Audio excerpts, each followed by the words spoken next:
Hello and welcome to the Liberated by Faith podcast. I'm your host, Carly Modra, and I am so grateful to have you here. The Liberated by Faith podcast is a space where I'll be sharing stories of freedom, grace, and redemption. A space where I and my guests will be sharing the ways that God is working in and through our lives and how we came to know Him. Many of us believing it was the absolute last place we would have ever found ourselves, yet here we are.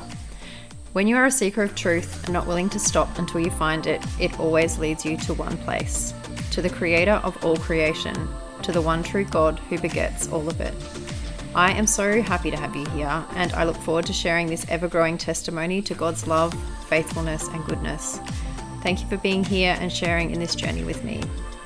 Let's get into it.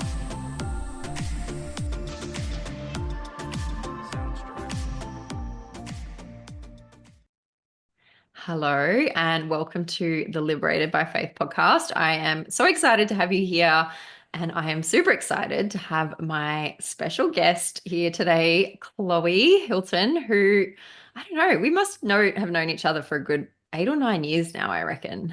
Yeah, and time just flies, and it's been very interesting, like knowing each other's stories, even though I don't know the full story. So I'm very excited to hear this today. But Chloe was also a new age to Jesus testimony that she is going to share, and also filled with a lot of skepticism like I had. So I'm very excited to hear this, but thank you for being here.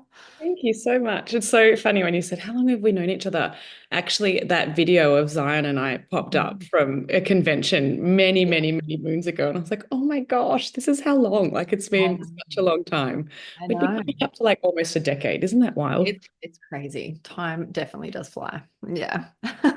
When I saw your little fella 9 the other day, and I was like, oh my gosh. So yeah, it must be close to that. Yeah. Crazy. Amazing. So, yeah, let's just get straight into it because baby is sleeping and we We're do going to make the most of we're time when gonna we make the most of this time. have So yeah, do you want to just start with like a little bit about yourself, like growing up? Was there any Christianity in your life? What led you into the New Age?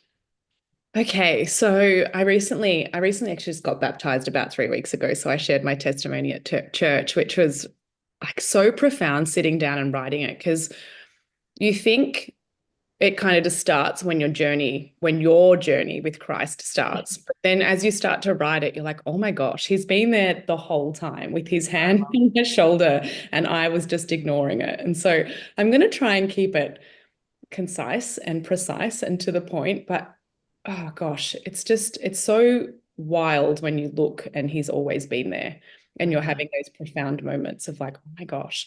So going back to my early childhood, no, we weren't brought up with any faith at all. I had zero concept of God until I had my encounter with Christ about 2 years ago. I was disgusted by the thought of God. So I'm just talking about God at the moment. I'm not even talking about Jesus, just God. Yeah. I was disgusted by the It's a whole. whole other word, like That's a level. whole other thing. So yeah, we had a beautiful childhood. I came from a broken family, and I feel like that's when the enemy first kind of gets their grip on you, from a broken family, because obviously we're breaking that structure that God created for us. But I had a beautiful upbringing. I have a beautiful family, but there was no religion, no Christ, no God, no nothing. I opted out of religious studies in school, and it was, maybe once a fortnight that it happened. I went and played sport because I wasn't interested. But I always had this curiosity, I was always so interested to hear people's stories, and I couldn't understand how they believed in this thing that they couldn't see. Like, I was so fascinated by that. But other than that, I had zero concept. I thought it was just like a made-believe story, a fairy tale.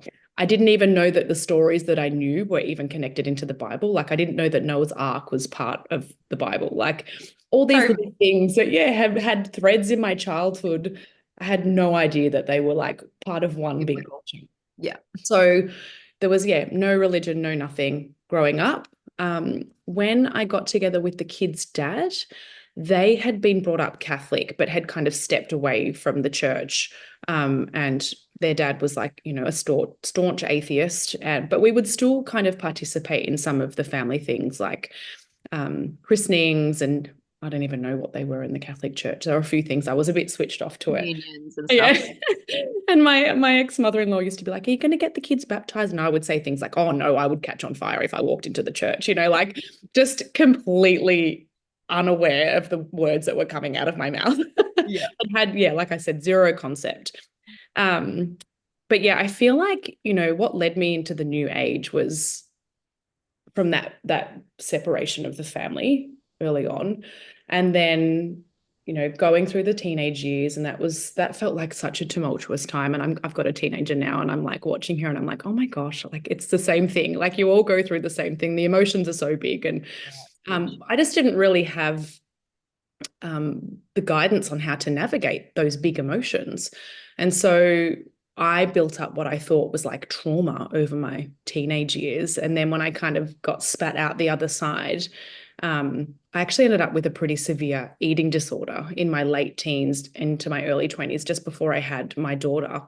And that was where the enemy like truly grabbed me and took me into the depths of his darkness. And that was where I faced death daily. Like I didn't want to be here anymore. And, what was the point? And then I managed to get through that. And then the healing journey started. I wanted to seek true healing, especially when I had birthed my daughter, because I didn't want her to experience anything that I had experienced.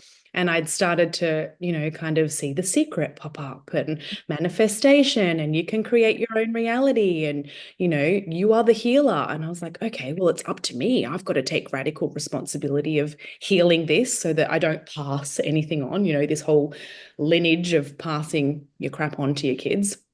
Yeah. And that was the start. That was the start of the journey. And it started like very innocently with like food and health and being really mindful of, what we were exposing ourselves to our environments. And then slowly the crystals came in, and I started to use crystals. And then my gosh, it blows my mind now in knowing what I thought to be true to what is actually true, and how easily you are deceived into giving these things power.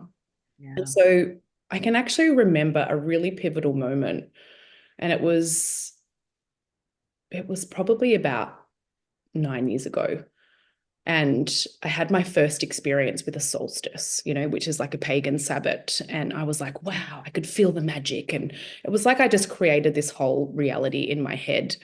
And I saw someone post about it. I was like, oh my gosh, they must think like me. There's other people out there that are like me. There's like a world of these people.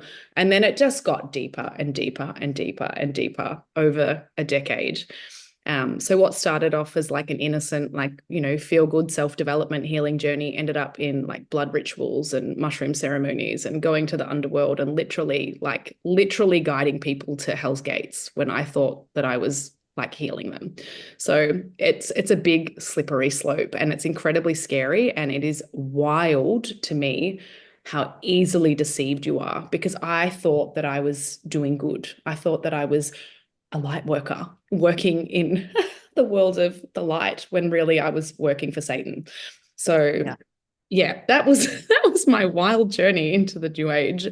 And he's so crafty in how he just grabs little things and slowly tweaks them, It doesn't have to be, and this is something that blew my mind, and I'm probably going really deep really quickly, but when I learned, never too deep. I came to God through understanding that the enemy was real. Like I had full experiences with the enemy.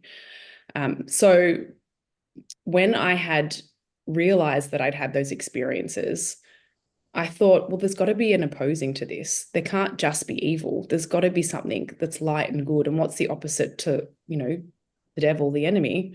It's God. And so my experience with God came from the enemy. So it was a long, winding road to get to God's beautiful, gracious hands. Yeah. But it was so wild to think, because I always was under the impression that, to sin or to be a bad person, you had to murder or steal or, have an affair or do all these wild, crazy things. But really all it is like to have your gaze move from Christ. And it doesn't have to be a big thing. And it can be something as small as a shiny little crystal that can turn your gaze away from God and it can lead you into a world that is just like chaos and destruction. And that is definitely what I lived for the 10 years that I was in the New Age.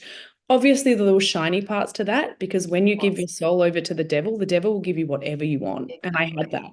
Yeah. I had that in the form of my business. I had that in the form of like, I could literally manifest anything. Sorry, my mum's in the background. That's okay. I could literally manifest anything that I wanted. Like, it was wild because I had sold my soul. I'd given my soul to the devil. And I was like handing my children over in that process as well. And so, yeah, it was a wild time when I had all of the revelations of the life that I had lived, and that I had had no concept of God for 37 years. Yeah, it's crazy, isn't it? And oh my gosh, there was so much goodness in there. And I think that I was the same in that it was like this personal development. I started The Secret too, blew my mind. I was like, oh my gosh, what we control our thoughts. And that was the kind of first step for me. Someone shared that with me, and that was like 2007. And then it was probably 2 years later. And I talk about yoga being the gateway. It's like I walked into this, and it went from being personal development and just like you said, health, thoughts, things like that, to then all of a sudden having this very spiritual aspect to it when I went into this first yoga class and was like, what just happened to me? It's that bliss. And it's like, then that's when it went very spiritual. And I think like that's, like you were saying, that's how it starts off so innocent, and no one in the New Age just thinks that you're doing bad by anyone. Like we were genuinely there. And I was talking about this on a podcast with a friend recently where it's so close in the New Age. Like you're so close to it. And there has to be, because otherwise you wouldn't be there. And like you said, the devil literally gives you everything you want, because I've had so many people say, well, how come, like so many people in the New Age are like got these 7-figure, 8-figure businesses? And that's why. Because he'll give you what you ask Keep for. giving it to you. He can keep As you long in as his you're, kingdom, like he will keep giving it to you. yeah, But there's the side of that a lot of people don't see. So like even when I was in the New Age and I was getting everything that I wanted, I had the most tumultuous relationships. Like they were so chaotic and toxic. Like the things that I exposed my children to. Like there's a dark side to it that you won't see on social media that people don't share. The And outer looks great, but what's actually going on the inside, like you're literally like a storm happening within you and your life, and exactly the same. It's like, and you're fully governed by your emotions. There's no stability. There's no regulations. Like, oh my gosh, it's chaotic. It's because you literally have nothing to be obedient to except for yourself. That's right. And we can't take on that responsibility by ourselves. That's why we need God, right? It's the self-idolatry, and you don't even realize that. You don't think that's what's happening when you're doing it. Like no one, well, I mean, You even don't, but I you do call feel, yourself like God is, I'm a god or goddess or whatever people would say. But there's still this element of not fully understanding what you're actually saying or doing and believing about that. 100%. And you said like, we don't fully understand that we're idolizing ourselves. But I also do think there is such a part of the ego in the New Age where we do. Like I even see now some of the posts that I used to write, and I'll be like, I'm so proud of me for doing da da da da da. It was like all about me, me, me, me, me, me, me. Whereas as soon as you hand your life over to Christ, it's actually got nothing to do with you at all. And that's the most beautiful thing, I think, because since being on this path, I think, how can anyone judge like a Christian who's living by the values? So I do believe there's Christians that don't, I'm sure, but it's like the ones who are actually living by the values of what God and what Jesus is all about. How can anyone think that's a bad thing? Like it's literally be kind, be loving, like serve other people. And it's not coming from this martyr place. It's like a genuine care for others. That doesn't happen in the New Age. It doesn't, because it's all about what you can gain from somebody else. And I was having this conversation with a girlfriend the other day, like your friendships were even based on like, will they sign up for my course or will they come to my ceremony? Like everything was about what you could gain from someone. Whereas when you are walking with Christ, it's what you can give. And it's from such a different place, because there is no expectation anymore.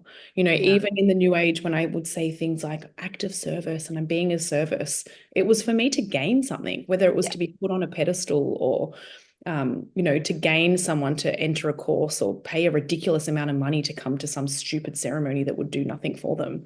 Like, I'm so sorry. No, The just repentance speaking the that I truth, it's absolutely wild. And your heart posture completely changes. And I've been having these really deep conversations with some of my friends at the moment who aren't followers of Christ. And it's really beautiful because I can completely understand where they're coming from and what they're saying, because I thought all of that. Like, I literally thought people that follow Christ were slightly crazy. They had lost grip on reality. They were oppressed. They had to follow all these crazy rules. Like, oh, why would you do that? When actually, if you look at the 10 Commandments, they're not oppressive at all. They're actually so beautiful. And they're how most people actually live their lives anyway. Yeah. And so that was also part of my coming to faith, was I realized that so many of my values and how I was actually living my life was pretty traditional, but it wasn't anchored in anything. Like, it didn't go anywhere. And so then when actually one of my best friends sent me Proverbs 31, and I remember reading it, and she said, I see you in this woman. And I was not. She was a follower of Christ and I was not. But she was praying for me. Thank the Lord.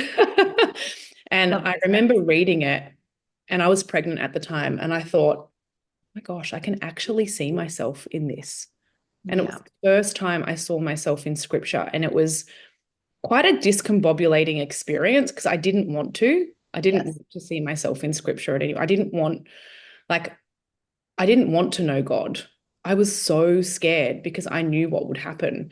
And so we'll go into that bit down the track. But I remember literally not asking for God to reveal himself to me. I wouldn't say it because I didn't want to choose this life. You don't want to see it.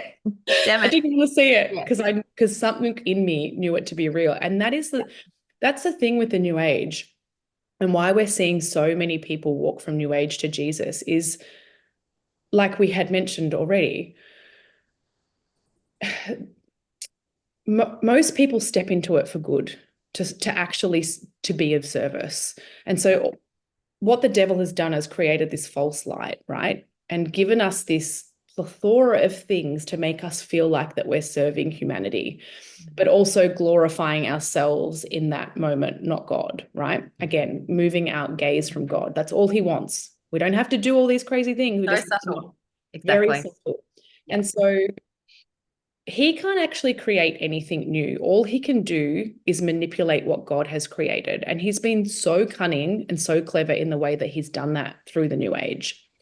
And so most people in the new age are seeking truth. I definitely was. Yeah, same. And when 2020 came around, my tinfoil hat grew far bigger than it had ever been before.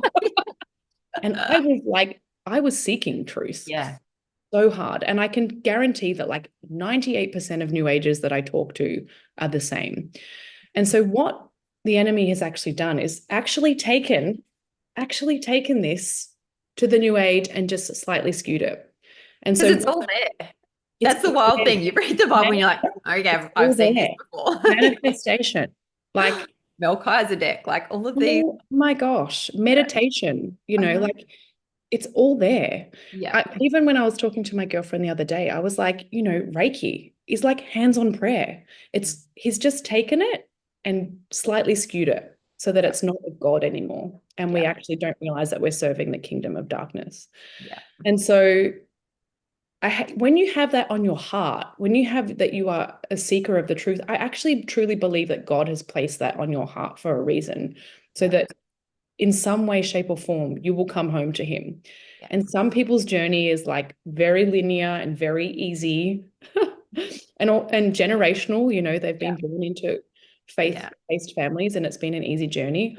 And some people's journey had to be like ours, where we really needed to see the darkness to understand that the light was real. And so that was my biggest turning point when I was through COVID and that crazy wild time, we very clearly as a society saw how present evil was in the world. And I don't think we've had unseen it since.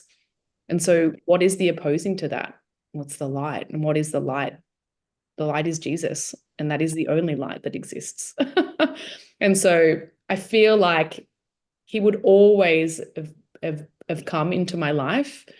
It just happened in a wild, profound way, which we'll get into shortly, I'm sure. Yeah. But yeah. And it is that. That's what I think too.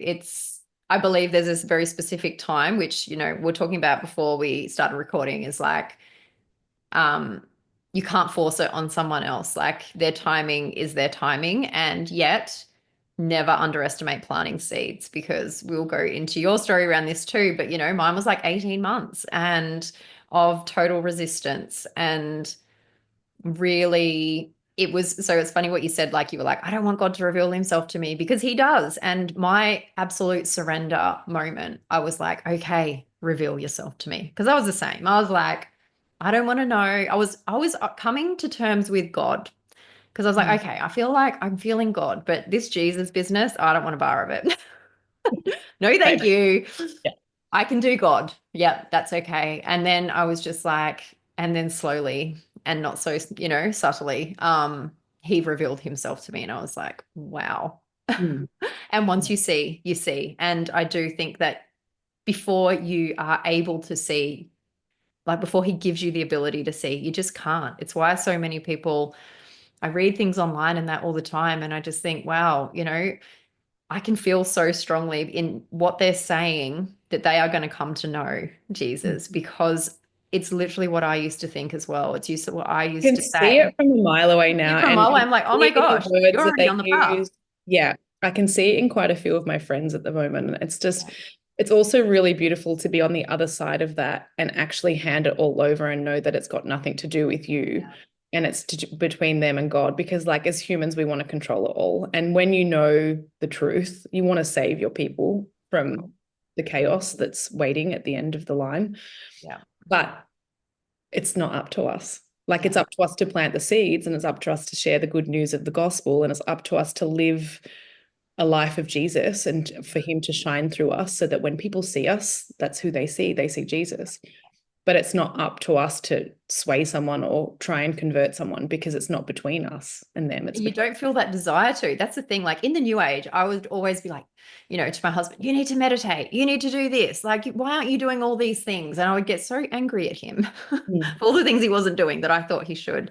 With this, it's like, I don't feel I have complete trust. If that is to be his path, he is going to find that. I don't need to force it on him. I don't need to force it on anyone. It's like you said, it's between them and God. Like, and I have such peace around that, and such trust in him. And all you can pray, the power of prayer, like the power of a praying wife or a praying friend. Like, my gosh, it's funny because I often say, like, you think that you felt the supernatural in the new age. Oh my gosh, you've got no idea until you've encountered Christ what the supernatural is. Like, what's the real version of that?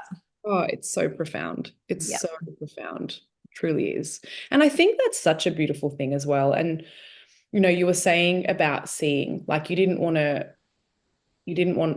God to reveal himself, but then once you see, everything changes. And it goes beyond that, I believe. It also goes beyond on like the conviction of your heart. And that is something that you cannot make up. And that's something that truly blew my mind, because although God was convicting me, I was still like, no, not for me. No. And like my partner used to be like, so do you follow Jesus yet? And I'm like, absolutely not. And we'd laugh about it. But then, in my life, I was being so deeply convicted of things that I was obsessed with, that governed my life for such a long time. And they just started to disappear, and I couldn't explain it. And I was like, okay, this has to be real, because I'm not choosing this. I'm not choosing to throw away all my thousands of dollars of tarot cards and oracle cards and, all of the tools that I had in the new age that cost me a fortune, that all of a sudden were like getting thrown in the bin or like put in a cupboard so that I couldn't see them anymore. Burnt. Yeah. The books that I would no longer pick up. And I was like, this is crazy, because this would be a daily practice. These were things that I would use daily now that I like actually can't even look at anymore. what's happening? I don't want this to happen. And Yeah. so that supernatural part is actually wild when he purifies your heart, because that is beyond a choice.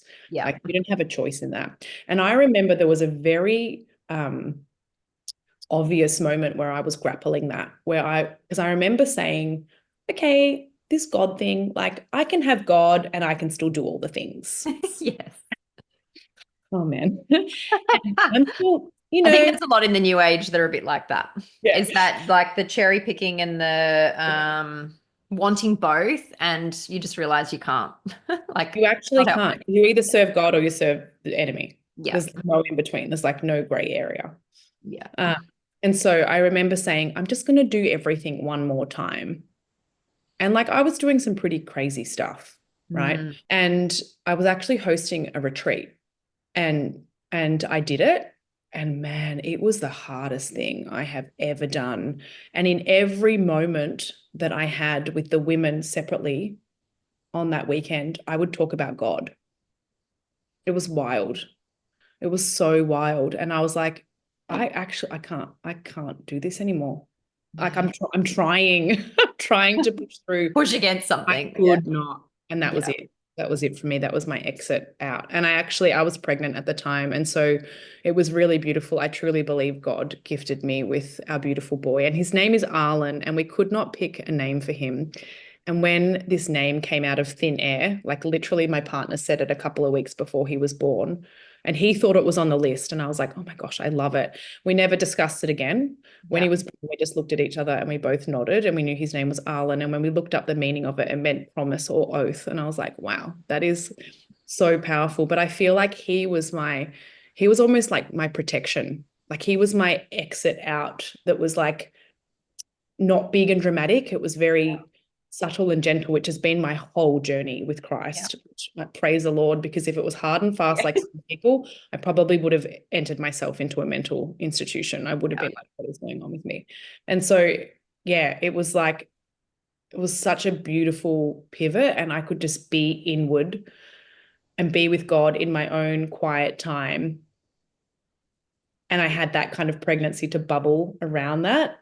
And then when I like came out the other side, I'm like, okay, This is wow, what we're doing new now. creation in many ways. Someone It's new. funny how similar our stories are. And I think Zion was definitely that for me. When I looked back, so he was born in 2018, Mm. and he was the start. Like Zion obviously is a very biblical name. And I remember back then, because I was so deep in the new age then, I was like, well, he's just calling him, like, because I was like, why Zion? Like, that's a very biblical name. I had to Google it because I didn't even know what it was. It just, again, a name just landed out of nowhere, and I knew that's what it had to be. And that was actually 6 months before I even fell pregnant with him. And I was like, okay, so he wants this biblical name. He's just coming in to change the frequency of this very religious word. That was my new age understanding of why he chose this name. I actually think I have a podcast on my old podcast around that. I Like, that's remember you really telling what me I the story of believed. his name. And Like, I remember this. I remember when I it look so back, clearly. I was like, oh my gosh, that was the start of the unraveling. That Mm. was when by 2019, I was like, I don't believe in Kundalini anymore. I don't believe in chakras, like all of these things. So for me, it was like pretty much a 5-year journey from out of the new age to coming to Jesus. So it wasn't like this quick thing, but there was another pit stop in between. But, you know, he absolutely was the start of that. Mm. And it's wild because I so didn't see it, yet I Mm. know that that's why he came in. And I just think it's crazy what these little souls can do, because they know, like, and you know what? He said, he tells me all the time, I love Jesus, Mum. Mm. Like, It's I don't, amazing. They're yeah, so amazing, aren't they? Like I remember that with the kids when, things slowly started to change, and they would say, why are we talking about God all the time? Like, what's going on? And Carter, who was my youngest, he's now my second youngest, yeah, would say, oh, Mum, I've always believed in God. Like without a doubt. I've always believed. And I'm like, how? We've never spoken about him. Oh, I know he's real. And, he yeah, would say little things like, I can't really be bothered going to church today, but I think we should do it because it's a really good thing for God. Like we should do that for God. Like, you know, and like I wasn't teaching them that because I didn't even know any of this. Like we had never had God conversations. It Yeah. was absolutely wild Yeah. what they know. And that was also something that I found really incredible about my own journey. And I'm sure you're the same, was once your eyes have been cleared and your heart has been purified, your understanding of Christ and the Bible and scripture, you're like, where did that come from? I know. Like, I've never known this before. Like, I know. how do I know this to be truth? And Yeah. how do I know to speak about it with such conviction? Yeah. The only Because way you can know about I it is asked him to God show me. places on your heart.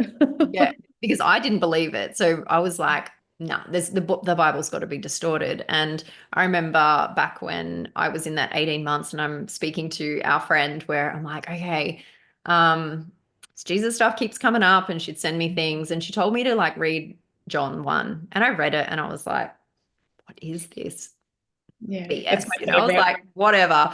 Yeah. And then pretty much a year later, it was like 11 months later, I read it again and I bawled. Like all of a sudden the words came alive and I was like, how did I not Yeah. get that before? Like I understood it on a level that I absolutely did not the year before. It was just words on a page. What does this even mean? I couldn't read it. I found it so hard to read. Whereas now I'm like, it's still Immerse me hard in to read it sometimes, and it, you know, there's a lot of percolating, but it's like it feels so alive that it is literally life-giving when you read it. Mm. And that was also a huge turning point for me. I remember having these conversations, you know, and we've spoken into how we were both very skeptical. And so Yeah. for me, actually, God became a logical decision. It wasn't like I didn't have this big crying out on my knees to Jesus moment. I didn't have that. Mine became a choice before I truly knew him because I had started to read the Bible.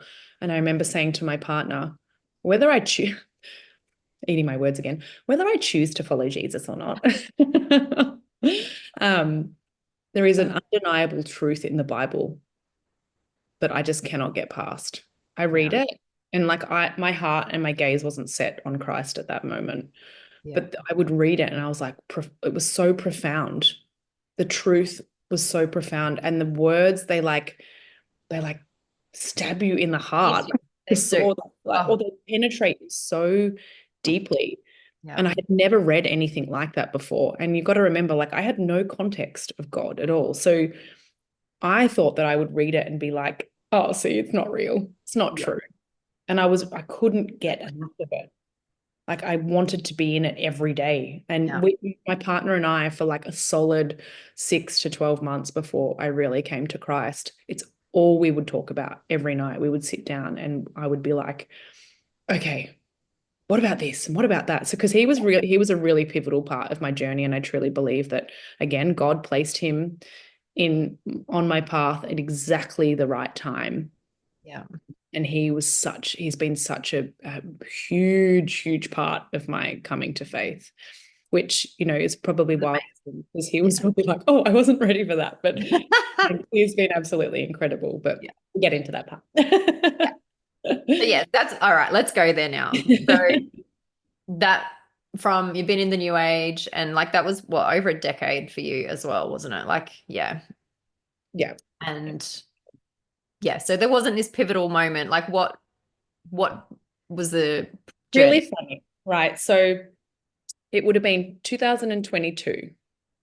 Same. 2022? It was 20. I think our timeline's actually really similar too.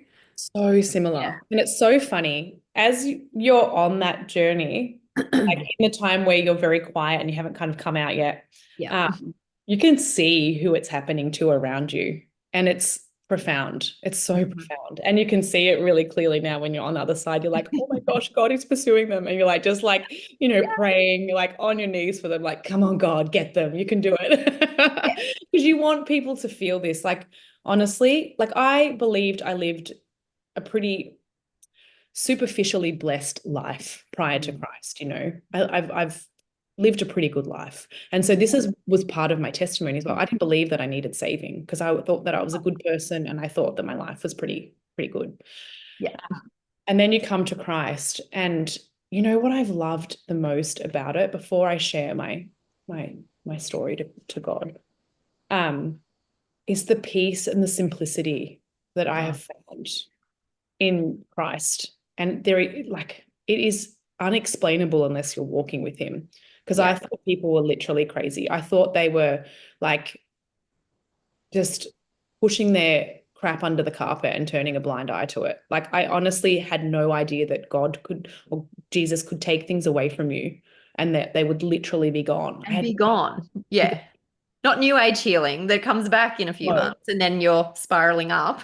Yeah, I can't even remember the term that they use for that. Because I'm all of the that's the it's thing. all gone for me too. But if that was the concept, it's like it wipes things out of your like sphere, it's gone. Thank you, God. But yeah, the peace and the joy and the simplicity that I experience now in life is like so fulfilling and so beautiful. Like in the new age, I fully felt like I had to tick a bloody checklist every day to make sure that everything would, you know, be functioning and working properly. Yeah. And another girlfriend that's recently come to Christ around the similar time, she was like, you know, she would dedicate like 2 hours in the morning to do all these crazy practices before she would start her day. And again, full self-idolatry because it's just putting you at the center and everything. Anyway, so it was 2022. The world had been chaotic and dark for 2 years. And my daughter was due to start high school in 2023. And so we had the big task of looking at high schools around the local area and, you know, really finding somewhere that aligned with our values and what we wanted our children exposed to on a, you know, a weekly daily basis. Yeah. Yeah, you know, and so like now my life is very different. We'll be definitely homeschooling my little one, but my kids have been in the system for quite a while within the system, but with my eyes very strongly over them. They went to a very small primary school, so the thought of high school was quite scary. That's where I felt like, okay, if I'm going to lose them, it's going to be here. Yeah. And so I actually grew up in a local area that we live in now, and I didn't want to send them to the high school that I went to because I think, oh my gosh, my mum knew nothing about my teenage life. Oh Lord. And so I don't want that. And we started looking around, and their dad, we're not together anymore. He actually said, let's look at a Christian college around the corner. And so although he was a staunch atheist, he was brought up in the Catholic school, and his mum had chosen to do that because she was brought up in faith, like very loosely in faith, but she had 5 boys and she wanted to have good boundaries and discipline. And where were they going to get that? They were going to get that at a Catholic school. And so I guess he kind of had that idea in his head of like, well, if we send her to a Christian school, they're going to be the people that have the closest moral compass to how we want our children to be raised. Yeah. And I was mortified. Like I was literally mortified.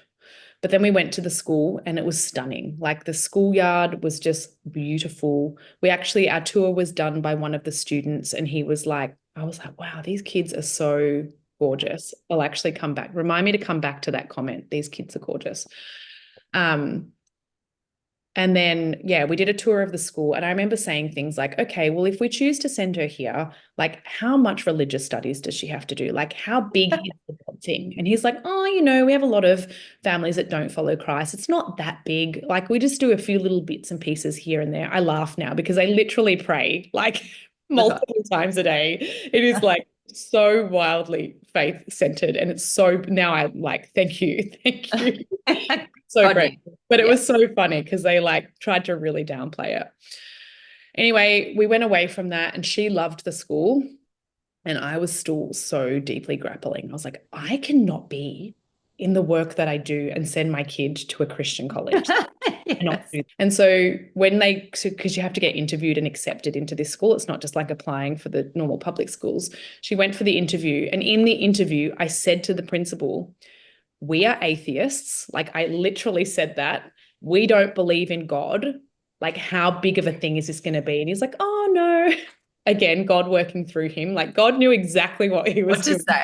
Yes. It's like, it's not really that big. It'll be fine. And I was like, okay. And we left from there, and she was like, Mum, I really love the school. And I was like, okay.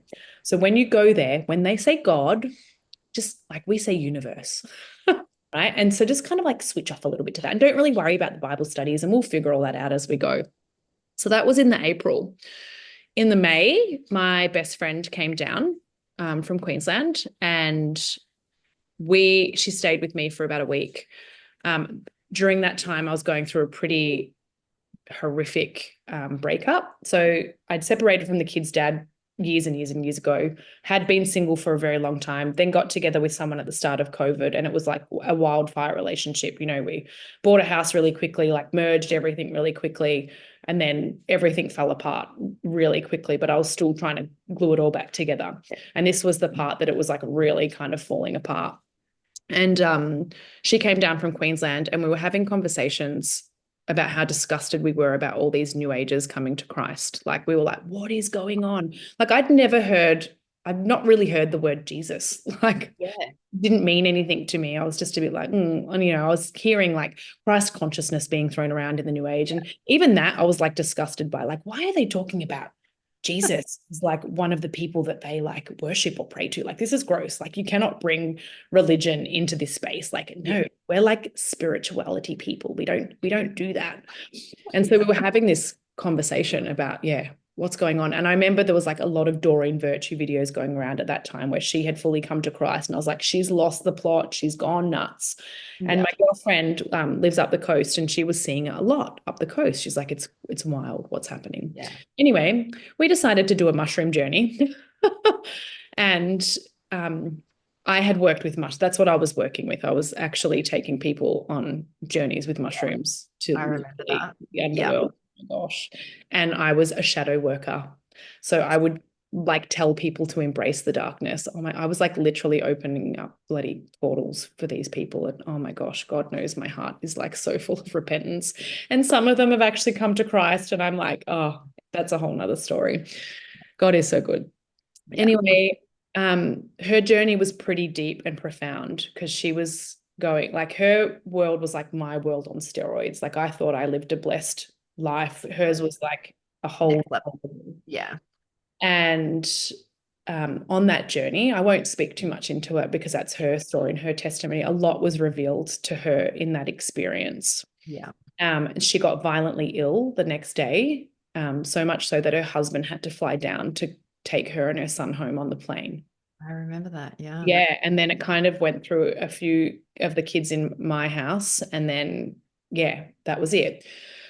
And then she went home, and I thought after that, because we've always been quite close. It started off as a business relationship and then slowly grew into this beautiful friendship. And then when we went on our mothering journey together, it just got deeper and deeper. And I felt like that experience just deepened our friendship. So I was like, wow, we've made it. We've made it to the pinnacle of our friendship. And then she went really quiet on me.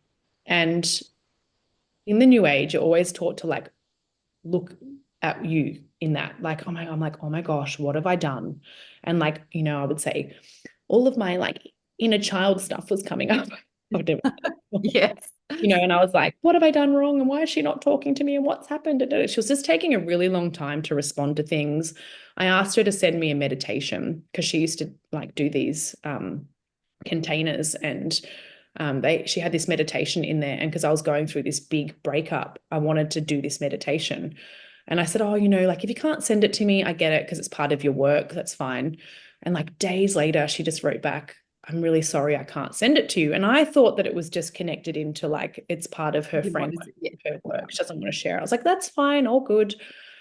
And then again, very quiet, not responding. And I was like, one night it just like fully got to me. And I was like, okay, what is going on? This is wild. And she's like, you know, you're going through a lot. I really don't want to put any more on you. And I'm going, okay, it's me. I've done something. Like, it was always exactly. Me, what have I done? And I'm like freaking out here, thinking, okay, she's cracked it at me because I gave her mushrooms or like something. Like, I'm just trying to make up all these stories in my head. And I was like, we're like very incredibly close. Like, please just, it doesn't matter what I'm going through. Please just tell me what's going on. And she wrote, okay. And she wrote, well, and she wrote, God, ... space, and then continue with the message. And I was like, okay, cool. Tell me. I had read it like, well, God, because we always just threw that word around, like, oh my God, God. So I hadn't read it as in the literal context of God. And I was like, okay, so just tell me. And she's like, I just did. Go and reread it. And I went back and I read it again. And I was like, oh, like actual God. What is going on? Anyway, she was like, I don't know either. This is wild. It's been a wild 6 weeks. Just bear with me. I don't know what's happening. I love you. I love you more than I've ever loved you. It's not you. I'm trying to find my feet through all of this. Yeah. It's And so discombobulating, the whole process. Yeah. And I bawled my eyes out. I bawled my eyes out. I thought that I had lost my friend. I was like, what is going on? We will never be able to have a conversation again. There's nothing that we will have in common. We'll never be able to have a margarita. It's like, She's going to be like a weirdo now. it's going to be like, yeah, a Bible basher. Yeah. I cried for 3 weeks. And I was also going through this breakup at the same time. So I'm like, what is going on in my world? Like literally, he just grabbed my world and threw it upside down. And I remember calling my other best friend the next morning, and I had told her everything. And I said, you can never leave me for God. You can never do this. And I'm laughing now because it's me that has done that to her. Yeah. And now I'm like, just constantly reading her scripture, and like, we're really breaking down the new age at the moment, and we're going through a similar journey as to what I went through with my girlfriend. And I was mortified. I was so mortified. But in that moment, she had planted a seed that had been placed on my heart, and I could not stop thinking about it, whether it was good or bad or ugly or in between. I could not stop thinking about God. And so every encounter that I would have, that was the first question that I would ask people, like, what's your concept of God? Because I remember I had none, like I had zero. It became so pressing. And so around that time, so my partner, we've known each other forever. We went to primary school together, high school together. I was really close friends with his brother, which is closer in age to me, and his sister and I played netball together. So we've been infusing each other's world for a really long time. And we had like a very loose friendship on through social media.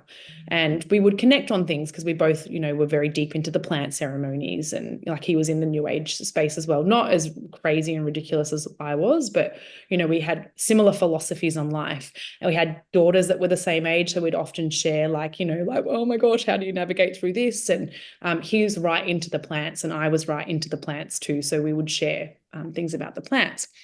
Anyway, I remember messaging him and saying, my best friend's just found God, and I'm so like, I'm freaking out, because I thought he would reaffirm me in the freak out. And he said, and what's the big deal? And I was like, sorry, what do you mean? What's the big deal? It's like, God, it's weird. We don't talk about that. And he's like, well, have you ever looked into it? And I said, well, no. And he's like, well, maybe you should look into it. And I was like, okay, this was not the conversation that I thought I was coming for. It's going down, yeah. Yeah, and it was really beautiful because he had said, well, I looked into it about 10 years ago when we decided that we were going to baptize my daughter. I was not brought up in any faith, and I wanted to understand it a bit more, and it kind of led me to look into all religions. So he has a really great understanding of like a lot of religions. And so in that moment, he was exactly the right person for me to turn to, because he planted the opposite seed to what everyone else was saying to me. And that was really pivotal and really profound. Anyway, that all happened. Life got chaotic and crazy. Everything fell apart. Sold my house, moved into where I am now. And in the back of it all, I just could not stop thinking about God. And in that time, Amelia got accepted into the Christian college. And I remember thinking, this is so weird. Like, I just, that had just happened. A month or two later, one of my best friends has come to Christ. I've gone to Ross and said, this God thing. And he's like, well, maybe you should look into it. And I'm like, well, this is all like pointing in the direction that I don't want it to go. So I'm just going to kind of like try and shut that down. Anyway, my girlfriend's conviction was hard and fast, very hard and fast. And so very quickly she started to send me things about the new age and astrology and, breath work and plant ceremonies. And I was very reluctant to, like, I deeply love this woman and I deeply trust her and I value her so much. And it was so hard for me to be reluctant to what she was sending me, because she had gone from being like my mentor to like one of my dearest friends. And so to kind of be like pushing it away, I was like, this feels so uncomfortable, but it's not for me. Because the reason why it wasn't for me is because I had to look at my whole entire life, and I didn't want to do that. I was too scared to do that. Yeah. But again, I couldn't stop obsessing over it. Like I was so obsessed. And then time went on. Ross and I ended up actually getting together down the track. And then we got together. We fell pregnant with our beautiful little boy, Arlen, all in God's divine timing. Like, man, he works like wildfire when he just like kind of even just slightly open the door. Like I was not ready for him. He just moves in. And yeah, like he planted Arlen there so that I could just be in that whole 12 months to figure it out, even though now looking back, I didn't need to figure anything out because he's got it all figured out. But I thought that I did, because you still think you're in control of everything. And so, yeah, it was like this unraveling of like, okay, well, I was very reluctant. Then she sent me Proverbs 31 and I read it and I was like, wow, that's kind of cool. And then I started to notice a lot of new ages that I was following were moving to Christ. And I was like, this is crazy. These are women that I would consider highly intelligent. They've built, multi-million-dollar businesses. Some of them I know personally. Some of them I have followed for years. And my girlfriend, my best friend, like I know her deeply. And I remember thinking, she's an intelligent woman. She would not throw away everything that she had created for something that wasn't real. And so I really had to sit with that because I was like, I can't ignore that. That would be actually so naive for me to ignore that. Right. And so in that time, I thought maybe I'll just buy a Bible and we'll have a look at it. Ross and I would speak about it for hours and hours and hours every night. I'd try and debunk it. I'd try and prove it wrong. I started reading the Bible. I started to see all this truth in the Bible. And then it was about April 2023. Hang on. Yeah, 2023. And I said to Amelia, so my stepdaughter actually has been brought up in the Catholic schooling system, and we're coming into Easter. And so she was sharing a lot about Jesus and all of this stuff around the dinner table. And I was like, wow, this is really beautiful. Like there's some wholesomeness and depth in this.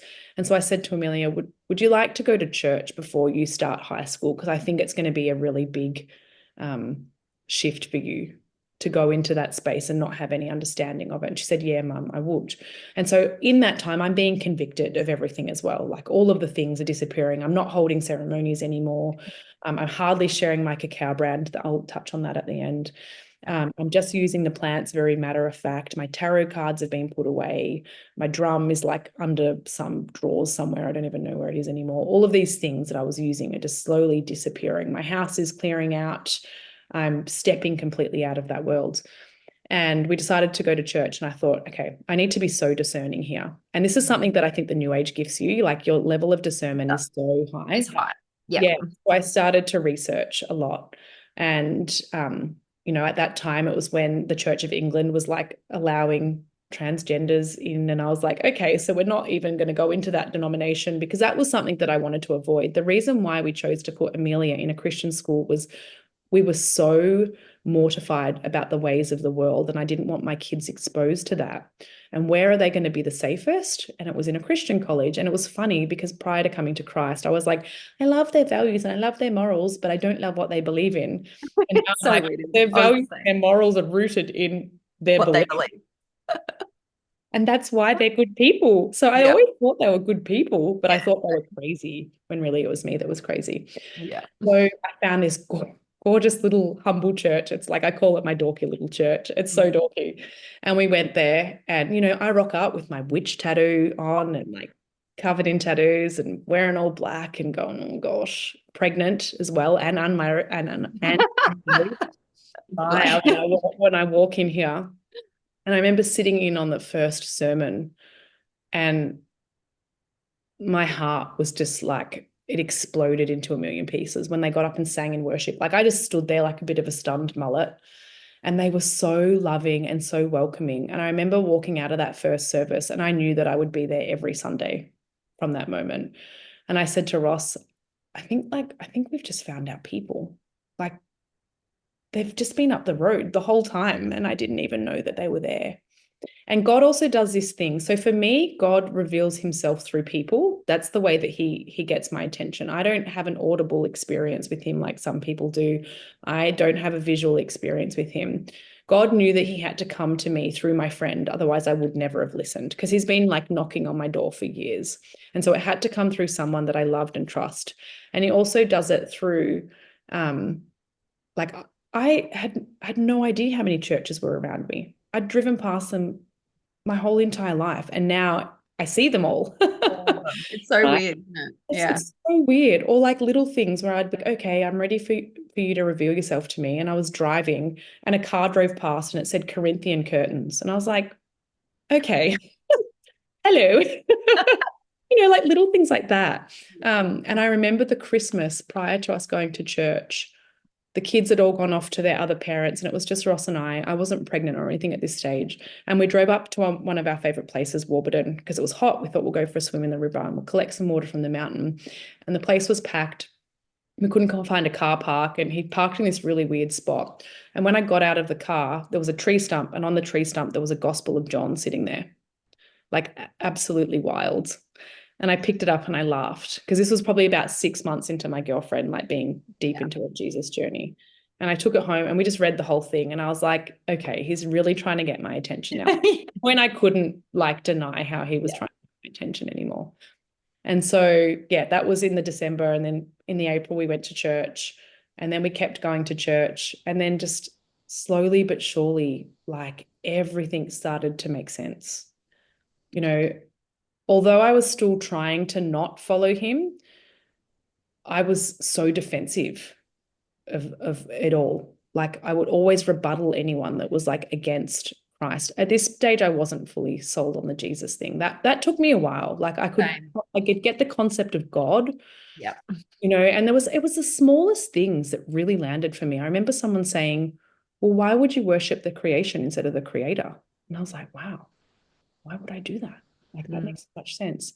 And I'd realized in this time that I'd actually never asked myself big questions. Like I'd never asked myself what I believed in. And so when I started to unpack all of that, I was like, well, I don't believe in the Big Bang. So if I don't believe in the Big Bang, what's the opposite to that? Creation, creator. Exactly.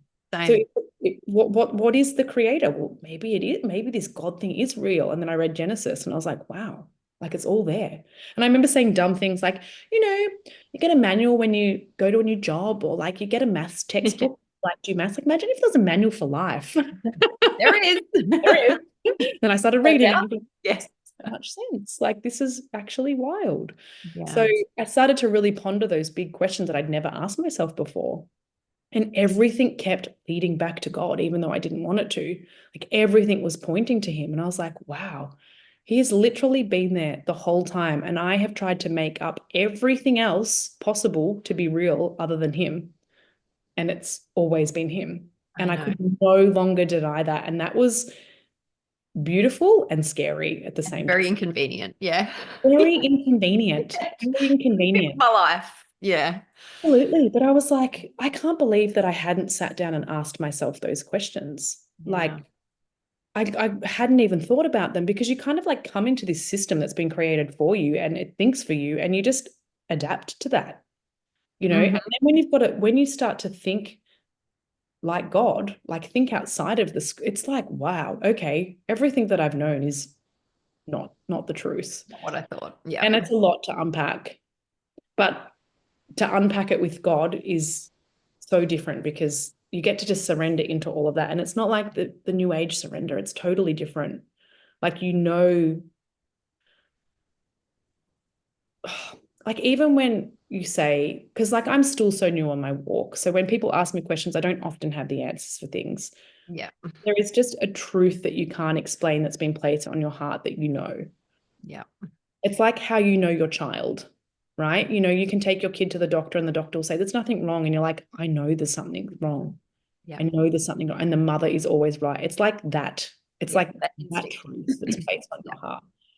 And so that was in about April, we started going to church, and then it unfolded. And then all of a sudden it got to a point where I was like, you know what? I'm just all in on this, because it doesn't make sense to not be. There's no other way forward from me here. If I stay walking in the middle, what's the point of either of it? There's nothing there. And so it was, like I said, it was a choice for me then to follow Jesus and to understand Jesus and to lead my family in faith. And he does this beautiful thing where he like just equips you with all of the tools to be able to do that. And then it took me another 12 months from that point to get baptized. So it's been a very long, slow unfolding. Yeah. And I remember waking up in October and I messaged my pastor and I was like, okay, it's time to get baptized. Like, I'm turning 38 this year. I don't want to live another year without the Holy Spirit. Like, I don't, because you can follow Christ. But when you get baptized and you have the Holy Spirit fill you, it's like a totally different experience. And I didn't actually understand all of that. Like, there was a lot that I still don't understand and that I still don't know. And my walk with Jesus will be forever, and this was actually the question that I asked myself that turned my full gaze to Christ. And this might sound so ridiculous because some people have these really profound testimonies and mine's kind of weird. I remember sitting in my lounge room and I said to Ross, okay, this is where I'm at. This is the crossroads that I've gotten to. If I choose not to follow Christ and I get to the end of my days and all of this is real and I'm faced with the gates of hell, will I be regretful? And my answer was yes. Oh my gosh, I cannot believe that I led myself and my family here. If I do choose to follow Christ and I get to the end of my days and it's not real, how will I feel? Will I be regretful? And the answer was no, because I have lived a morally sound, peaceful life. And so that is profound, Chloe. In that, I just want to say, like, that is profound because was my answer. But that's the truth, though, because I pretty much had the same thought without asking myself the same questions. It's like, okay, what if I believe in this, what's the downside if it's not true? I don't see there isn't one. No downside. And that's the thing. It's like, but while you're walking in it, because this is what God wants, is our faith. And faith is believing in something that you can't see. And so whether that thing is real or true or not, what you're doing in the process of having faith is real. And that's in my mind, that's what it's about. It's like really all about that, because I was listening to a podcast. Faith is the evidence of things unseen. And so this is a question that often comes up about God. It's like, well, you can't see him. Like, how do you know that he's real? And it's like, it says it in the Bible. Like, you don't know where the wind comes from, but you know that it's there. Exactly. We don't have to always have physical evidence that something is real when you know it is real in your heart. When you have been where we have been and he can convict your heart in the way that he has with us, you cannot deny that that is real. Because like you and I said, whether we said it before we recorded or when we've recorded, you would not choose this life. Like, I loved my magical life. I loved being called Chloe the Witch.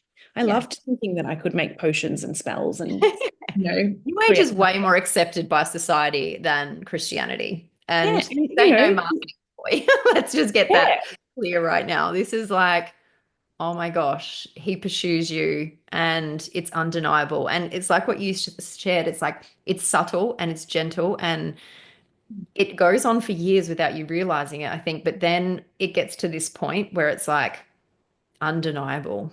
He's like, okay, I'm not messing around anymore. And, like the John the Gospel and whatever it is for each person, I think he meets you where you're at with what you need. But it becomes undeniable. That's the thing. It's like, okay.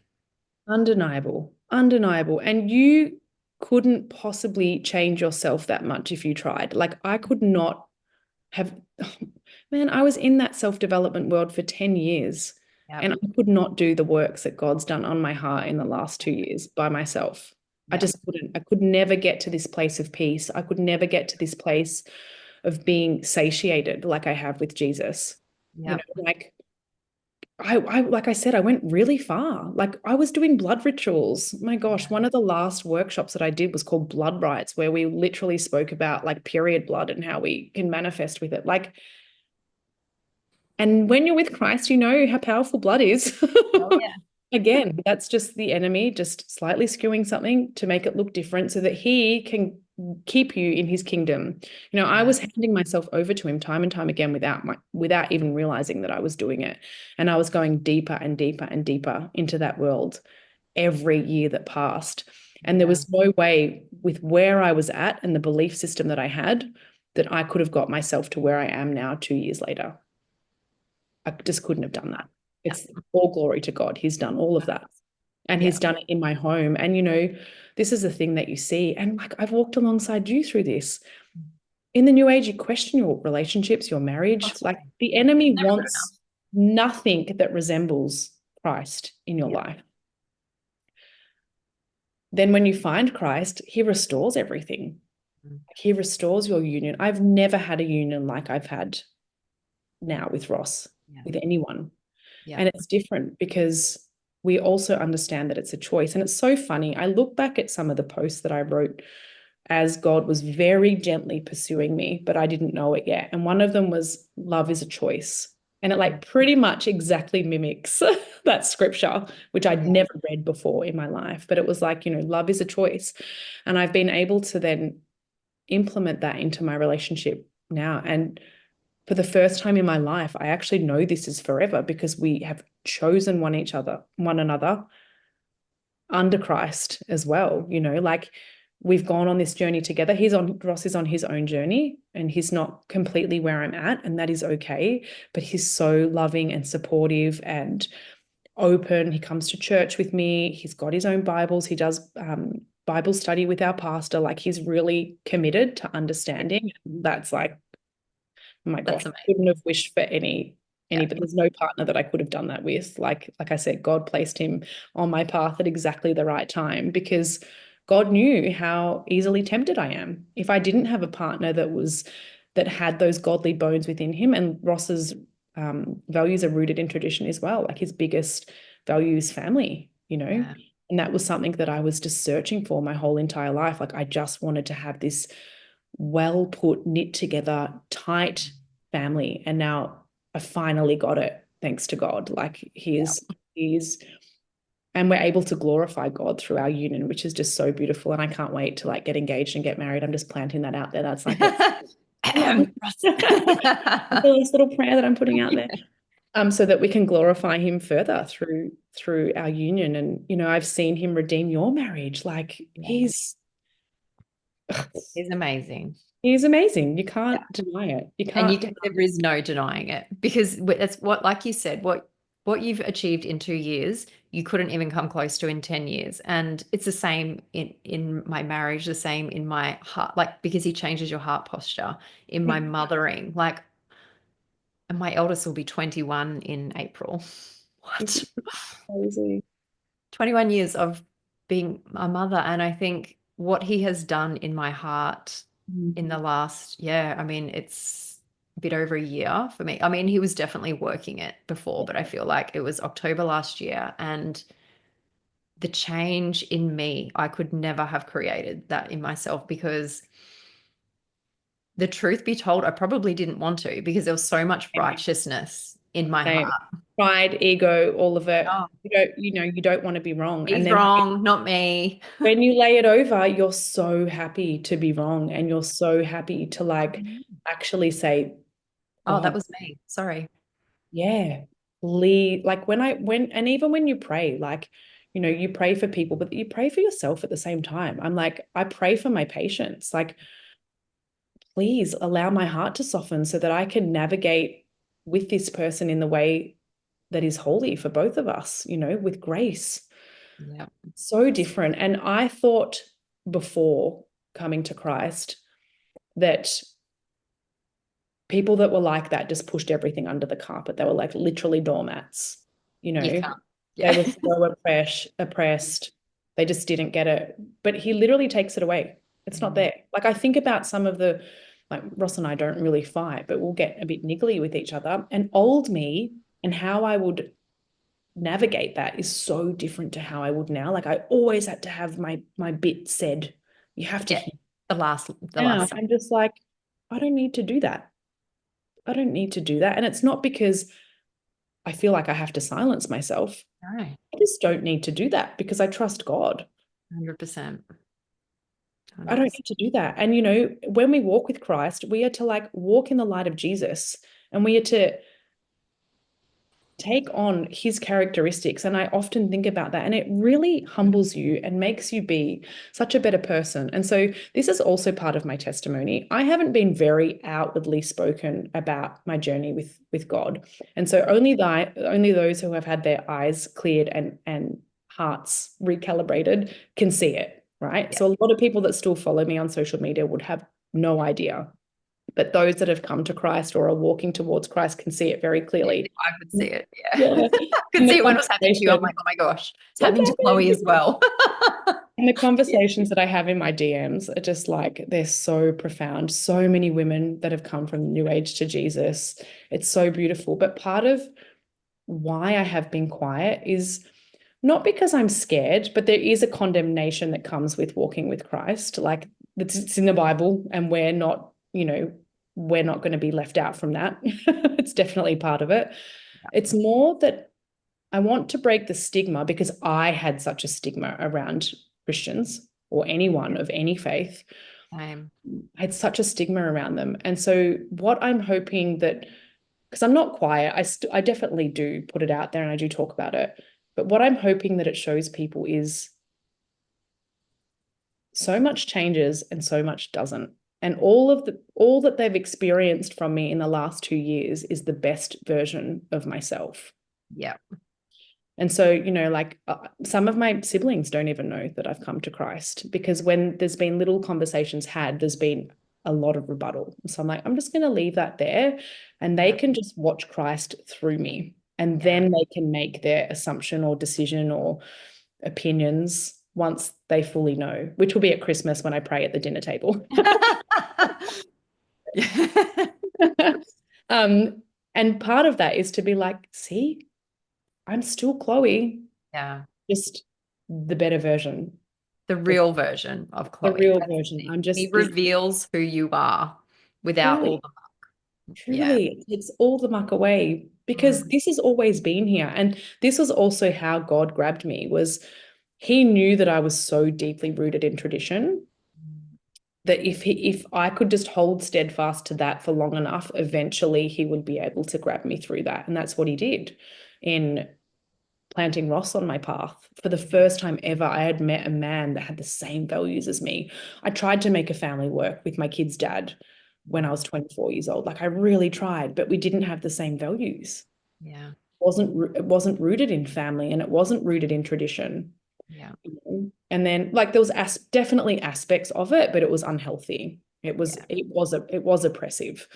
And then the next relationship that I had was completely opposite, where, it was quite a feminine, like I was probably more of the masculine, and it didn't work because my values were rooted in tradition and his values weren't rooted in family. And I'm still trying to build this family like dynamic, and it's just not happening. So then I was like, oh, do I have to live in two separate worlds? Is that how it works? And then I met Ross, and that's how, God really anchored me in. Like, he's like, you can have it. You can have a man that's so deeply rooted in tradition, where his value, his deepest value is family, just like yours, and it will work like clockwork. And it truly has. Like, we have a wild dynamic. It's not easy. He has a child from a previous marriage. I have 3 children from a previous relationship. We have a child together. It's quite messy. Yeah. And it actually works pretty harmoniously for how much background noise we have. And there is no one else in the world that I could have done that with. And God knew that. God knew that. He's like, you can do this. You'll have that family, and you will glorify me through that experience, which is, again, profound. And Ross often comments on it too. Like, he's had some pretty tumultuous relationships, and he's like, I just don't know what it is about this. And I'm like, it's God. It's God. And do you know what I think too is that foundation of friendship first, I think. And that's what I think has, been for Justin and I, what has held us together for the most part throughout it all, was this strong foundation of friendship first. Like, we went to high school together. We've known each other since we were like 12, Oh, it changes everything. Your level of respect that you have for each other. Different. Yeah. And that's what I mean. Like, our foundation was solid from the very beginning. Yeah. So, 6, 7, 8, 9, 10 months in, when I'm like, hey, I follow Jesus now. It didn't rock him. Whereas if that happened in my last relationship, that would have been the end of it, which it ended anyway, but that would have been a real turning point. Whereas not with him, because he actually understands the importance of a biblical union and a biblical structure within the family. And he, even though he's not completely there, he definitely embodies a lot of those qualities. And that's truly all I could ask for. And he'll have his own relationship with God. Like, it's definitely deepening at the moment. I'm watching it, and it's so profound and so beautiful to watch. But then also to watch the works that he does within your family. Like, I definitely got stuck in that gentle parenting world.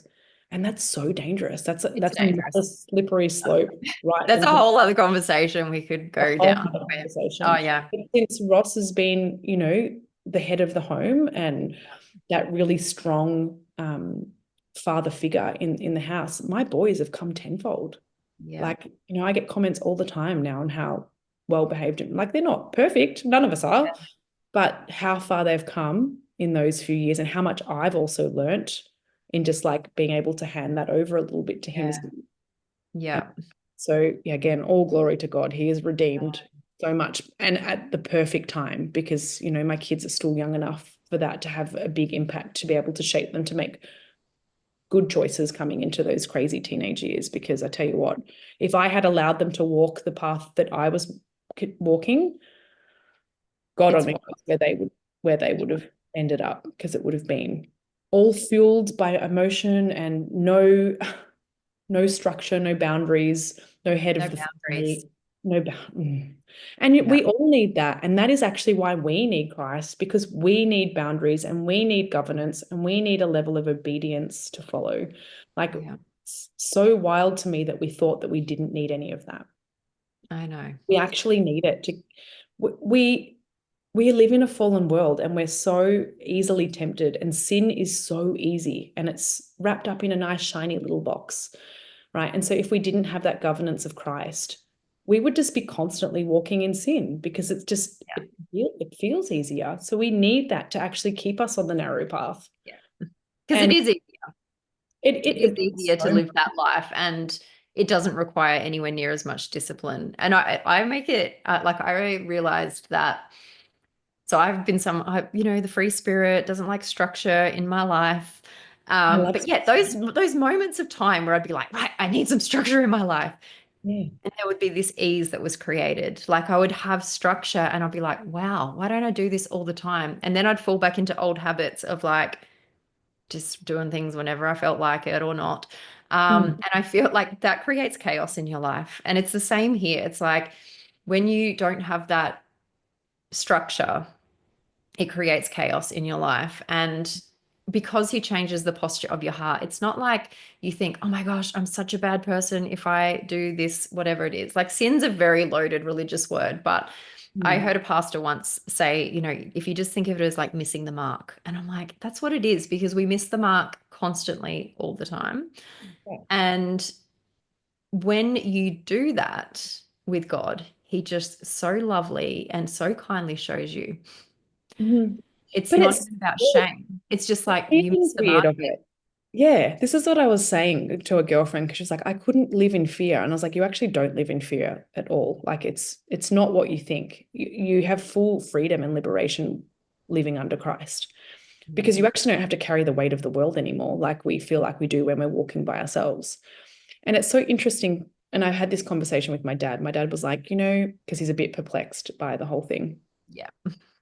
He goes, I really thought that God was a cool thing until I read that I had to obey him. And I was like, but hang on a minute, that's so contradictory, because look at everything that you obey in your life. Like, you obey the stop signs because it keeps you safe. Like, you obey government or your boss, or work. Like, we're constantly obeying things or people all the time. So why is the concept of obeying God so foreign? And it's again because the enemy has skewed it to make it look like that. Yeah. But it's real, like, we really have to come back and check ourselves and ask ourselves those questions, because like I said, we're doing it all the time. Like, why shouldn't there be something or someone that we are obeying? Yeah. Like, and obey just means to listen. That's literally, because I struggled with obedience in the beginning of like your dad, like, I don't need someone to like, I have to obey myself too. So I looked it up, and I looked up the etymology of the word, and it's literally the Latin root. I think it's obedere or something like that. And it means to listen. And I was like, wow, And like in that that, was you profound have for me. free I'm like, will. I'm Yeah. listening anyway. And it's just him, like when you, to me, I feel like it's the greatest life hack. Mm. Like I could not figure all this out by myself when I was in the new age. Whereas now you've got like this, it's like having this coach with you constantly. It's just like, oh no, you missed the mark there. And it's like, and not in a bad way, but just it's so in your awareness that you cannot deny it. Yeah. And it's and You then it's can't just change easy and the you go, feeling okay. that you feel when you know that you're doing something sinful, Yeah. like that cloud that comes over you. Yes. And no one's telling you that No. except what you're experiencing Mm, to know to be God. yeah. Like, and again, this is another misconception. It's like when you don't obey him, you get punished. No, no, no. You don't get That doesn't punished. happen at all. You don't get punished. Like there's not, if I don't do something in complete alignment with God, doesn't mean something bad's coming my way. No. And this is often a question that I get asked a lot is like, like, why do some Christians really struggle? Or why do they have hard lives? Or, why are they really sick? And it's like, that it's not all of God. We don't live Yeah. in his perfect world anymore. Yeah. We live in a fallen world. Go back to the book of Genesis. Yeah. It tells us about the fall of Adam and Eve right there. Right. So Right. lots of what we see is not of God. Yeah. And we're not always getting, sometimes there'll be lessons from God. Like if you read the book of Job, like that's the perfect example of that. But he was always obedient to him, wasn't he? And, I really think it's so different when you're walking with him because you understand all of those questions that you thought completely opposite about before. Because I was like that. I was like, I can't live in obedience to something. I don't want to live under all of those rules. I want to be able to do what I want. And it's like you're like a chaotic teenager. I Yeah. tell you what, Rebellious teenager. parenting them, you don't Yeah. want them. So I was like, Yeah. I get it now. I don't want to be like that. No. I will And he be. just shows you so gently. That's the thing. It's like, and then you go, ah. It's like that moment of like, oh, And he will never force so you. If simple. you Yeah. don't Oh like, no. if you're not obedient and you Free choose will. your own free will, which is what I did for years and years and years, he He lets you do it. he lets you do it. Yeah. He's not going to pull you out of it if you don't willingly want to come out of it. Right. Right? You've got to have there's got to be a crack in there of you that The desire for wants it. to let him in and wants Yeah. to have that relationship with him. But and I remember saying that to my girlfriend. I was like, I'm a good person. I live a holy life. Oh gosh. Well, and she was like, well, define a good person. And I couldn't actually define what it was. And I was like, so why wouldn't I go to heaven at the end of it all? And she said to me, well, he's a good God and he would never make you do anything that you don't want to do. And why would he make you spend eternity with him if you don't believe? And it was like a penny drop moment. Wow. I was like, because I was always like, Goosebumps. God is real. Why is there all this bad stuff in the world? If God is real, why do babies die from cancer? If God is real, why does rape happen? If God is, like always blaming everything on God, Yeah.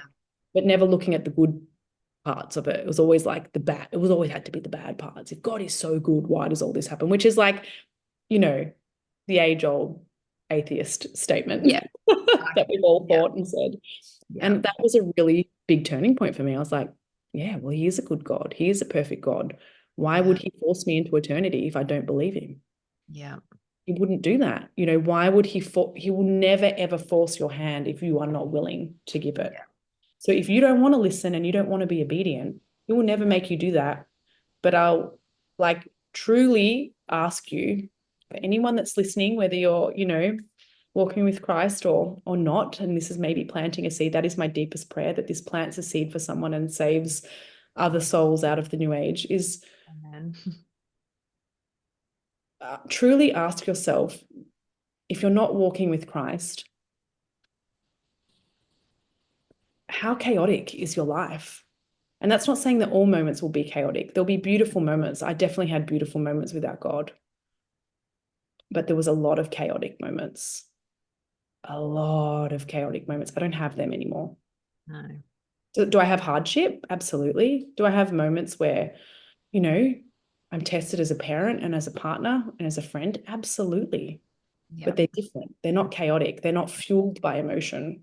I can hand it over. I can go into prayer and I can deeply and divinely trust God's process in that. And I tell you what, when you do that, it actually reveals itself so quickly and redeems itself so quickly. Like I think about a few of the conversations that I've had with my co-parent, and like if anyone ruffles my feathers, it's him.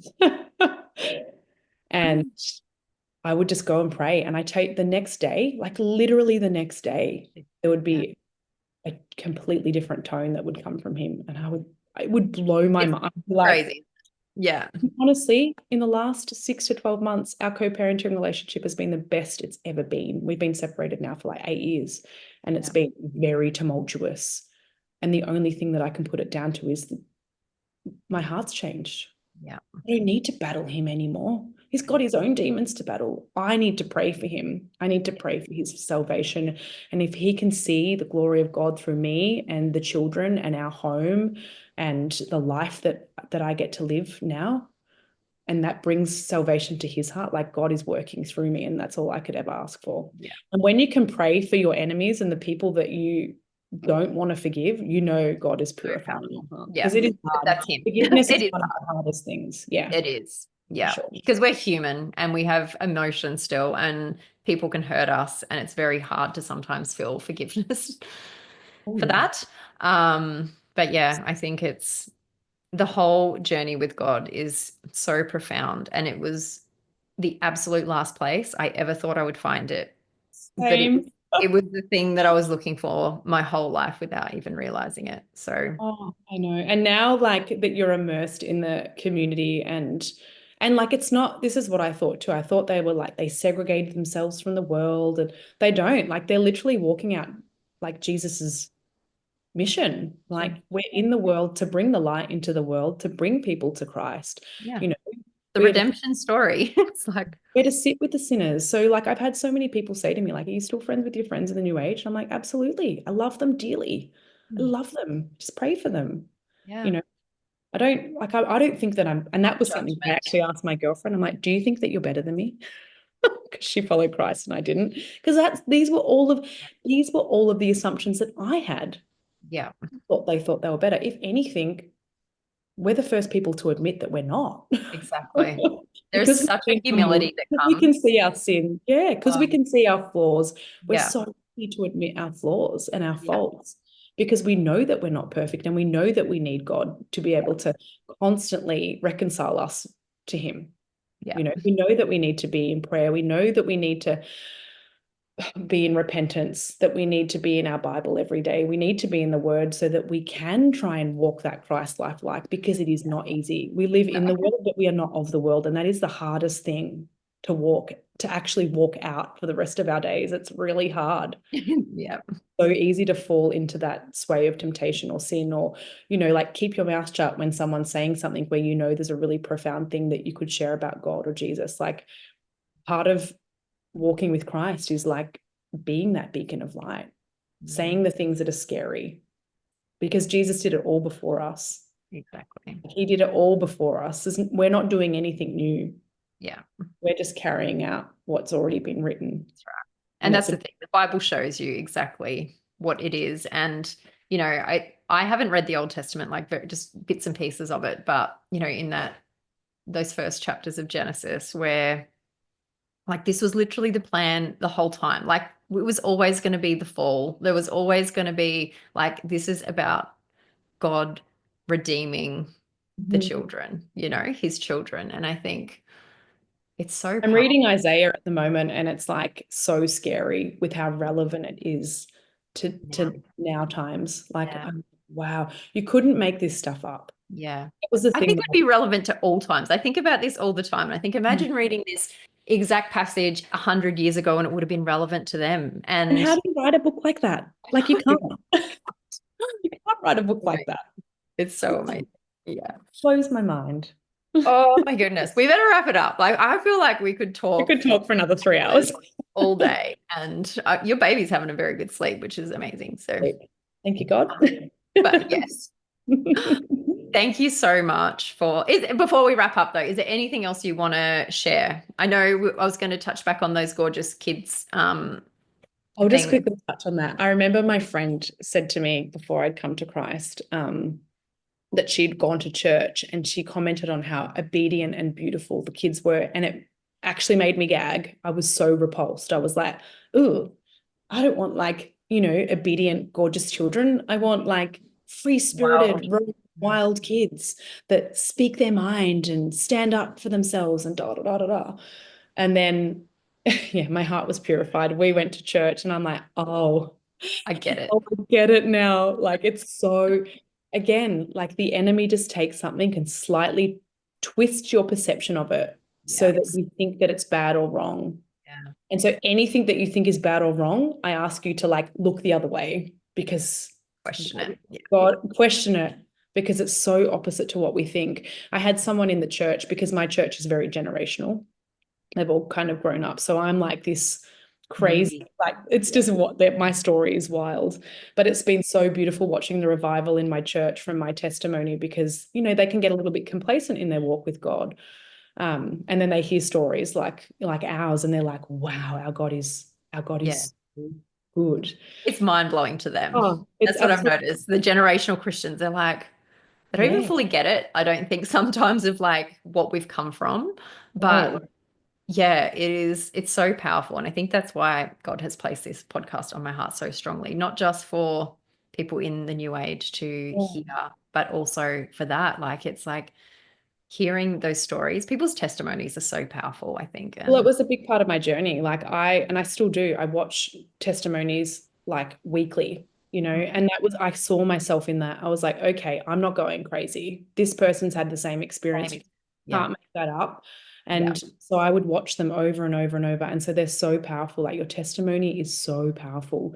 Share your story, even if you think that people have heard it a million times, it'll plant a seed. Like I've actually watched my testimony on our church YouTube channel, and it's been one of the most viewed sermons, because people are actually sending it to people. Because, like I said, in our church, it's been this beautiful revival of like, wow, our God is so good. Like, look what he's done for this family and how he's saved this. Like, they haven't had that deep experience with the enemy. No. That's part of my journey. The enemy led me straight into God's Yeah. glorious, gracious hands. And I probably wouldn't have the conviction and the passion that I do speaking about Christ if I hadn't had that experience. I agree. Okay. Same. Yeah. I think Absolutely. that's why we're so like the conviction comes very quickly because you've seen the other side. And I think a lot of Christians, like you said, they haven't. And the supernatural, we're so used to that. We're so open to that. Yeah. And to That's what I was then, saying. I lost my thought with that. Sorry. It was like one of them said to me, was it really hard to change your belief system? Like from what you believed into God. And the first thing I said, well, Jesus is the most logical thing that I've ever placed my heart and my mind upon, let me tell you. I was like, but what I learned was all the New Age was just a manipulation of the Bible. Bible. Yeah. So when I actually came to know the truth, I already had an understanding of it. Already knew it to a certain degree because it's all there. It's an easy transition for us, I think. Once the Clean. resistance, once we get past the resistance, that's the thing, because we're so like, no way, we can't go over there. But once you do actually surrender to it, and like you said, very different to the New Age surrender, but it's like, it's an easy understanding because it's Bub's awake. Yeah, I'll show you. He's happy. It's such a beautiful understanding, because you realize when you're saying hello, when your gaze is cleared, like the distortion actually looks a bit idiotic. Yeah, Like I look at it now and I was like, how did no one tell me how crazy I was? I know. Well, I think people tried to, yeah, I was thinking about this, because there's definitely varying levels of like being in that world. And even though you said you went really deep, there was still this part of you that had a firm foot in reality. And I think there's definitely an extreme of that where that's not the case. But I feel like in many ways, people probably tried to, but when you're Just in don't the want to new hear age, you it. think you know everything. Like we're the superior beings. Yeah. We know something that everyone else doesn't know. And you'd just be like, oh, you wouldn't even I used to listen to call them that. the muggles. I used to call anyone outside of the New Age muggles. Oh, it's crazy. Yeah. But really it was us, like, and now it's not from a place of judgment or anything. Like, if anything, I'm just judging myself because I Yeah, can't exactly. believe that I went so deeply down something. Like, I said very early on in this conversation, like, I thought God and Jesus and the Bible was make believe. Like, the New Age is actually make believe. It's not anchored to anything. There's There's no nothing. foundation.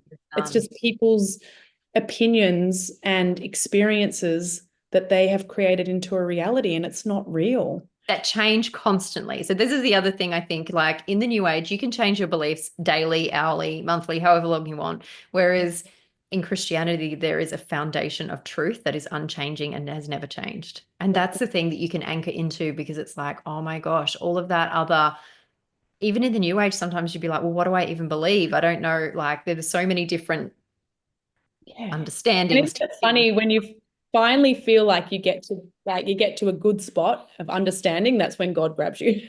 Yeah. He's like, okay, you're done here now. Time That's to it. go. Because I was like, Thank oh, you. I've made it. I've made it. I've gotten Yeah. there. Like, Yeah.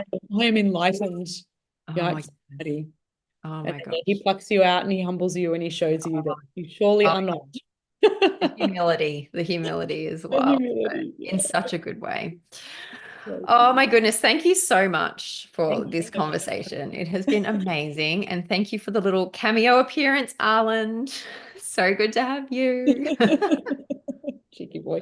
Thank you for having me. It was so beautiful to share my testimony. And like I said, I trust that God will place this in the eyes and the ears of those who need to hear it. And like both of us have said, it's not a journey that we would have chosen, but it's a journey that we pray now that everyone gets to Oh, yeah. walk, because it I would is never truly do. life-changing. And there is nothing else in life but Jesus. And I said this to Ross the other day, like, if not God, then what? Exactly. He is the way, he is the truth, he is the light, and it is the best thing that's ever happened to Oh, me. same. So In every way. And the thing is that worst case scenario, he's made you a better person. That's what I think. Everything he does makes you a better person. In the new yeah, age, I just became more selfish, more self-centered, more like striving for I need more, to like build more my money, business more and this, more yeah, that. exactly. More Yeah, things. more Whereas in things. this, he's just like it's so profound how he changes your heart and your desires and not yeah. And We how he could go on. sustains you. He sustains you through it. It's the thing that's Yeah. blown my mind. Like, if you are walking in his kingdom and you are living out what he's created us to live out, which is, motherhood, being a wife, being in the family unit, Yeah. he will sustain you. Yeah. So beautiful. Yes, won't he? You Yeah. know it. You know it. The Yeah. greatest All right. ministry. All right. Thank you, my love. Amazing. Okay. Bye. Bye. Thanks, guys. See ya. Bye. We're jumping back on real quick because I just realized I did not come back to ask you about the cacao. You mentioned that earlier and I pinned it in my head and then I forgot. So And I did too, what's because we going went on there? on so Because many tangents that and was a then we very kept new agey talking. Yeah. brand you Yeah. had going on there. Like, what's happening over there? So when I was in the new age, I actually started a cacao company with my ex-partner. And when we separated, I took it on board, really because it was something that was kind of funded by my business that I had already created. And it was something that I was just going to continue to do. But then when I came to Christ, it just didn't align anymore. It's covered in the seed of life. It was very, very new agey. It was based on ritual and ceremony. And so I kind of put it to the wayside. Like, it would gently tick over in the background, but I wasn't putting any emphasis on it. I wasn't marketing it. I couldn't, because I was conflicted. I couldn't share in the way that the brand had been built Yeah. and continue to share like that when I had come to Christ. And so this is something that I think, and why we've come back to quickly say it, because I think it's a really powerful thing for those that are, potentially walking the journey that we've been walking. One of the reasons why I feel like you halt is because you've got to burn your business to the ground. And that's a scary thought. It's a very scary thought. And, this was quite a good money-making business for me. I was really scared about that, but I handed it over to God, and I sat on it for 12 months, just sat there doing nothing. And I was like, what do I do with this? Do I just get rid of it, sell it, just stop? What do I do? And I prayed on it, and it actually God came through and said, no, like, this is my creation. All you've done is create something that it wasn't meant to be, right? Take all the woo-woo out of it, take all the ritual and the ceremony, and come back to what cacao purely is. And it's a wonderful plant that has incredible health benefits. And so many people love and enjoy it, not just people that are, in the new age, but lots of us that have come from new age to Christ, like, stopped drinking it because we were a bit scared. Sorry about the background noise. My baby's up now. And so he said, no, you're going to keep it. We're going to rebrand it. And it's going to go down the health and wellness path. So it's going to be herbalist-based blends for specific purposes, which ties in beautifully to what I do because I'm studying herbalism. I did folklore herbalism, and I've just taken all of the practical parts of the plants out of that. Now I'm studying very basic herbalism because I truly love the plants, and they are God's glorious creation, and I can glorify him through that work. So it was beautiful that I could just take all the nonsense out of it. And so he said, this ties in beautifully with your brand. And you can be this new beacon of light that shares cacao in this different way. And then again, I sat with it for like another lengthy period of time because rebranding is not for the faint-hearted. It is very costly. It is very, very tiresome. It's very lengthy. But what he's done to redeem this business is so beautiful. So it hasn't fully launched yet, so I'm not going to say the name. We will tag maybe in the comments, you can put the current name, and then we'll change it down the track maybe. But it's been so beautiful and so humbling because I literally had to let it burn to the ground. There is no way that I could continue doing what I was doing because it was so ungodly to keep working in that way with this product. And so again, he's redeemed something else in my life. And it's due to launch in kind of February next year. It's going to be so beautiful and so luxe and so stunning. And all of my Christian friends are like, come on, hurry up. I really like a cow. Like, can you that's not like infused with all this new agey stuff. So there's no Reiki in there. There's no nothing crazy. It's nice and light and bright and all for its health-based benefits. And it's going to be another way that I can share my story of God. Like, so it's not a God-based brand, but there'll be little things weaved through it that will kind of spark that curiosity. And, even through people following along, they'll be like, what, why the brand change? And I can go and then have that conversation with them about it. And so I'm so excited that he was able to redeem this. And I'm actually lovingly scared of where he's going to take it because I don't think I'm quite ready for where it's going. But yeah, again, all glory to him for being able to redeem something in the way that he has. And it's going to be a big year in 2025 of something that I thought that I would just let go of and burn to the ground. But, because I did surrender and hand it over to him and have full trust in whatever he decided I would do, like that was my obedience. That's the key. If you want it gone, God, it's gone. Like, I will burn that down.